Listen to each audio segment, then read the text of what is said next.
¿Cómo es posible que la música más grandiosa de una era entera desapareciera casi por completo?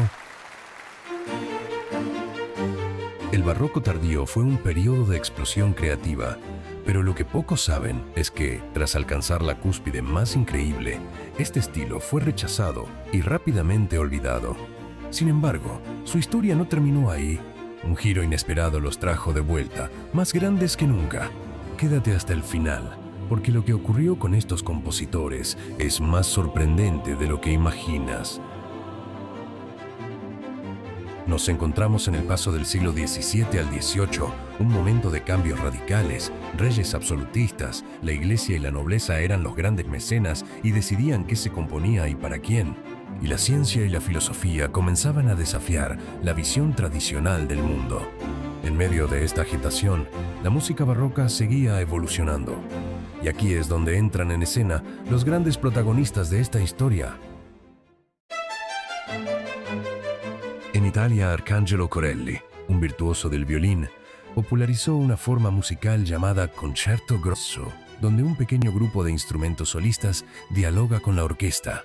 Sabemos detalles sobre la personalidad de Corelli gracias a Händel, quien lo conoció en Roma. Escribió que Corelli tenía un carácter austero. Su guardarropa no era amplio. Generalmente vestía de negro, llevaba un manto oscuro, siempre se trasladaba a pie y protestaba con vehemencia si alguien intentaba obligarlo a tomar una carreta. Pero en Alemania también se estaba innovando.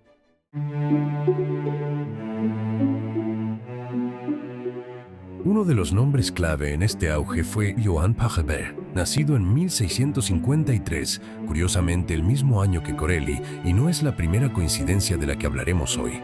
Su canon en re mayor, conocido por todo el mundo, se ha convertido en un ícono de la música clásica. En 1677 se trasladó a Eisenach para trabajar como organista de capilla. Allí entabló una estrecha amistad con Johann Ambrosius Bach, un músico respetado de la ciudad. Tanto era su vínculo que Ambrosius le confió la educación musical de sus hijos. Lo que nadie imaginaba en ese momento era que uno de esos niños estaba destinado a convertirse en el mayor compositor de toda la historia de la música. ¿Su nombre? Johann Sebastian Bach.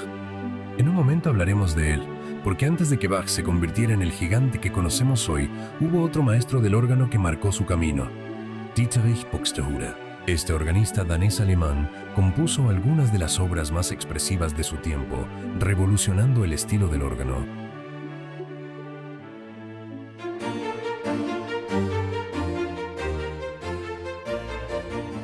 Su impacto fue tan grande que, en 1705, un joven Johann Sebastian Bach emprendió un viaje legendario. Caminó más de 300 kilómetros hasta Lübeck solo para escucharlo tocar. Se quedó varios meses aprendiendo de él y de hecho era un gran candidato para heredar su puesto como organista en la iglesia de Santa María. Pero no fue el único interesado. Un par de años antes, Händel y Mattheson también viajaron a Lübeck con la esperanza de trabajar con el maestro. Sin embargo, los tres rechazaron la oferta. ¿Por qué? Porque había una condición insólita. El nuevo organista debía casarse con la hija de su predecesor, Anna Margarita Buxtehude. Parece que la tradición pesaba más que el talento, y ninguno de los tres estaba dispuesto a aceptar ese compromiso. Pobre Anna Margarita, ¿cuántos más habrán huido ante semejante exigencia? Mientras tanto, en Italia, un músico con un estilo vibrante, lleno de energía y emoción, creaba algunas de las obras más influyentes del barroco. Su nombre, Antonio Vivaldi. Nacido en 1678 en Venecia, Vivaldi era conocido como el cura rojo por su cabello pelirrojo y su formación religiosa. Pero, aunque fue ordenado sacerdote, su verdadera devoción era la música. Se dice que componía incluso durante la misa, lo que pudo haberle costado su carrera eclesiástica. Fue en el Ospedale della Pietà, un orfanato para niñas, donde creó una de las mejores orquestas de Europa y compuso muchas de sus obras, como Las Cuatro Estaciones, y se convirtió en una celebridad, pero también en blanco de duras críticas. Benedetto Marcello lo ridiculizó en un panfleto, acusándolo de escribir música demasiado extravagante. Vivaldi afirmaba que podía componer un concierto más rápido de lo que un copista podía transcribirlo, y lo demostró con más de 500 conciertos y óperas. Pero la fama es efímera. En 1740 se trasladó a Viena para recibir las condecoraciones y el apoyo del emperador Carlos VI, su mayor admirador. Pero el emperador murió repentinamente. Vivaldi, ahora sin patrocinadores, cayó en la miseria y murió al año siguiente en la pobreza y fue enterrado en una fosa común. Mientras tanto, en Alemania, un misterio sigue aún sin resolverse. ¿Cómo es posible que dos de los más grandes genios de la música jamás se conocieran? Es el año 1685. En Alemania nacen con apenas un mes de diferencia dos niños destinados a cambiar la historia de la música, Johann Sebastian Bach y Georg Friedrich Händel. Otra coincidencia, ambos se convirtieron en leyendas del barroco, ambos revolucionaron la música y sin embargo nunca se conocieron. ¿Pero por qué? ¿Acaso fue el destino quien evitó el encuentro entre estos dos titanes, privándonos de uno de los encuentros musicales más importantes de la historia? Aunque sus vidas parecían trazadas en paralelo, sus destinos fueron completamente distintos. Uno se dedicó a la música sacra y al perfeccionamiento del contrapunto. El otro a conquistar los escenarios de Europa con su ópera y oratorio. Vamos por partes y adentrémonos en la historia del maestro que redefinió la música para siempre, nacido en una familia de músicos, Johann Sebastian Bach. Bach heredó no solo un talento excepcional, sino también una disciplina férrea. Desde niño demostró una obsesión por aprender. Tras la muerte de sus padres, vivió con su hermano mayor, quien le prohibió transcribir música debido al alto valor que el papel tenía en esa época. Pero Bach no se detuvo. Copiaba música a escondidas, bajo la luz de las velas, absorbiendo los secretos de los grandes maestros italianos como Vivaldi y Corelli. Su vida fue una mezcla de devoción religiosa, genialidad musical y desafíos inesperados. En 1717, aceptó un prestigioso cargo en la corte de Anhalt-Köthen, lo que provocó la furia de su patrón en Weimar, quien ordenó su encarcelamiento. Permaneció en prisión durante casi un mes, pero ni el injusto encierro ni las prohibiciones podían frenar su genio. A pesar de las dificultades, Bach siguió demostrando su virtuosismo. Ese mismo año se organizó un duelo musical en el que el célebre clavecinista Louis Marchand quería mostrar sus grandiosas habilidades contra las de Bach. Según la versión de Johann Nikolaus Focke, tras haber escuchado en secreto una magistral improvisación de Bach, Marchand optó por huir de la ciudad, dejando a Bach en solitaria victoria y reafirmando así su inquebrantable genio musical. Beethoven lo definió como el padre de la armonía, y Mozart quedó tan impactado al escuchar, durante su visita a Leipzig de 1789, una interpretación del motete Singet dem Herrn ein neues Lied, que exclamó: «Esto es algo de lo que se puede aprender». Mientras Bach permanecería en Alemania, su vecino, al que jamás conoció en persona, Georg Friedrich Händel, se preparaba para conquistar los teatros de Europa. Si Bach era el maestro del contrapunto, Händel era el rey del espectáculo. Según su biógrafo John Mainwaring, su padre quería que fuese abogado. Aunque ingresó a Derecho, pronto abandonó la carrera al convertirse en el organista principal de una iglesia, justamente en la ciudad a la que se había trasladado a estudiar Derecho. Viajó a Italia para aprender de los grandes compositores de ópera, donde protagonizó un legendario duelo musical. En Roma, el cardenal Ottoboni organizó un enfrentamiento entre Händel y Domenico Scarlatti. Händel brilló en el órgano y Scarlatti en el clave. El resultado fue un empate entre dos prodigios. Ambos tenían 22 años, y ambos nacidos, curiosamente, en 1685, el mismo año que Bach. Una nueva coincidencia. Su carrera dio un gran giro cuando fue contratado como músico en la corte del príncipe elector de Hannover, quien en 1714 se convirtió en Jorge I de Gran Bretaña. Así, Händel encontró su destino en Inglaterra, cuando con su ópera Rinaldo se convirtió en una estrella y decidió quedarse en Londres. Pero su mayor apuesta llegó en 1719, cuando fundó la Real Academia de Música, una compañía dedicada a la ópera italiana. Fue el primer compositor moderno en escribir para el gusto del público y no solo para la nobleza. Antes de revelarles cómo respondió Händel al declive de la ópera italiana en Londres, es importante mencionar a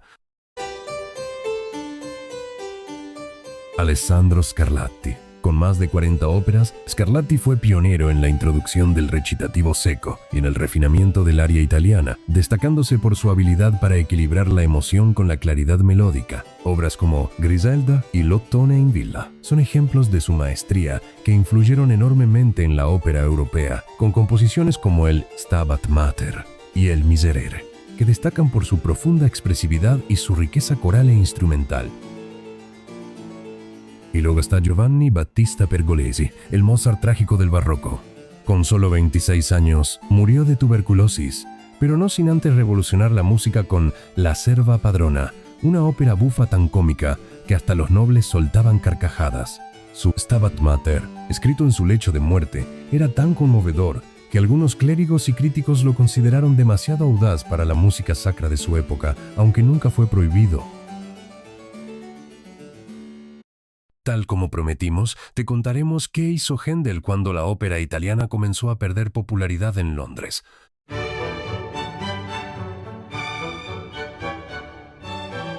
En un punto de inflexión en la historia musical, el oratorio comenzaba a imponerse como el nuevo paradigma. Algunos afirman que Händel tuvo que reinventarse al ver que sus óperas ya no gozaban del mismo éxito, sustituyendo la opulenta escenificación operística por intensas composiciones corales de temática bíblica, sin vestuarios, ni escenarios, ni excesos.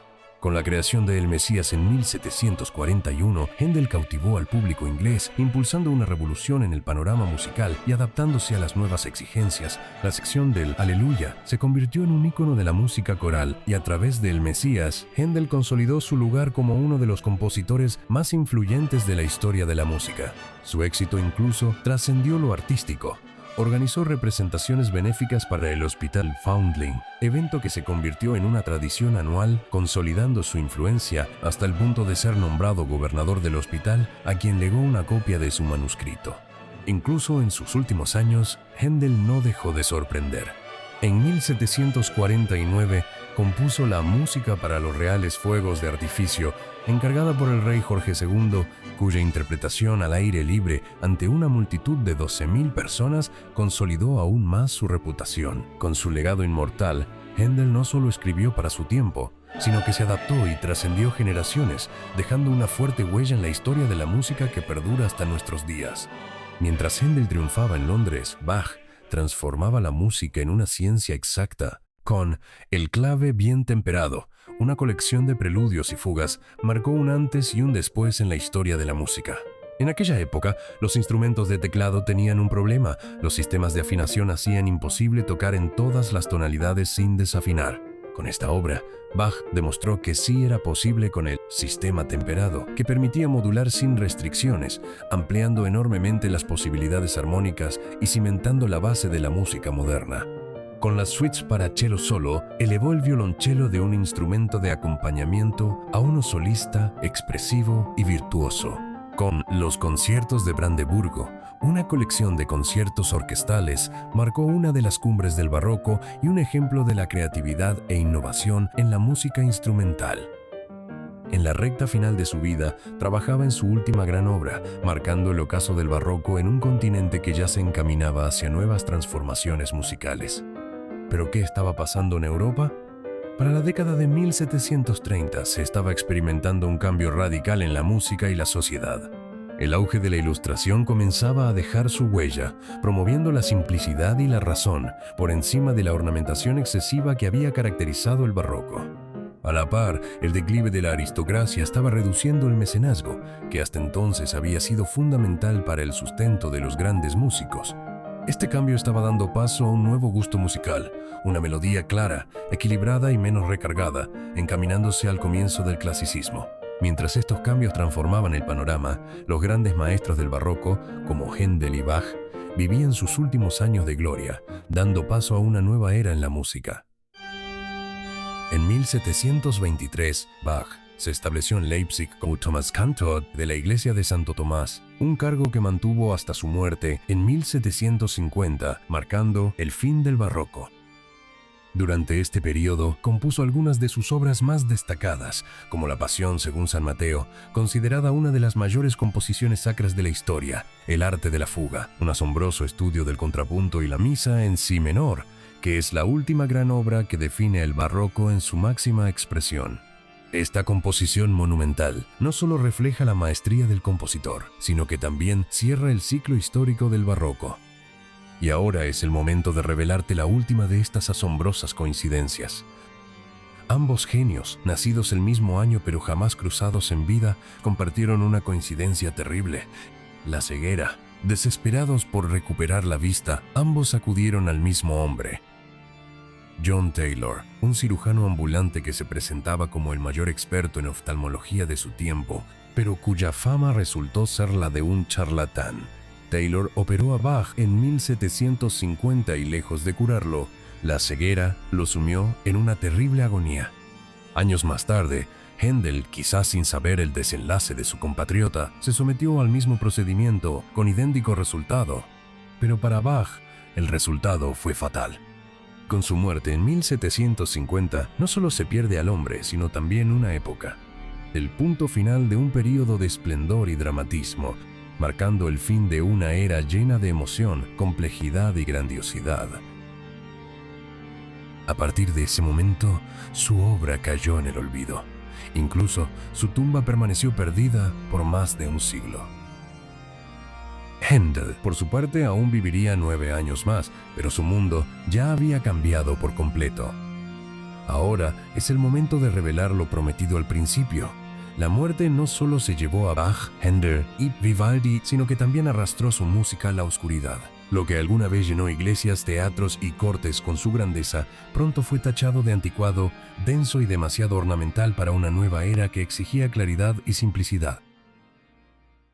Pero la historia, caprichosa y justa a su manera, no dejó que su música se extinguiera para siempre. Bach, sepultado en el olvido durante casi un siglo, resurgió cuando un joven Felix Mendelssohn desempolvó su Pasión según San Mateo y en 1829 la dirigió en Berlín. Händel, aunque nunca completamente desaparecido, encontró en las sociedades corales británicas los guardianes de su legado. El Mesías se convirtió en un ritual inmortal, interpretado sin falta cada año. Antonio Vivaldi, cuyo genio quedó disperso entre manuscritos olvidados, resurgió cuando el musicólogo Alberto Gentili, en los años 20 del siglo XX, redescubrió sus partituras en un archivo de Turín. De repente, las 4 estaciones volvieron a florecer. Igual destino sufriría Pachelbel, cuyo canon en re mayor, compuesto en el siglo XVII, había caído en la sombra hasta que en el siglo XX fue redescubierto y, sorprendentemente, se convirtió en una de las piezas más interpretadas y queridas del repertorio clásico. Así, lo que el tiempo intentó borrar, la pasión de unos pocos logró rescatar. Y hoy, la música de Bach, Händel, Vivaldi y Pachelbel sigue sonando, recordándonos que la grandeza, aunque a veces dormida, nunca muere.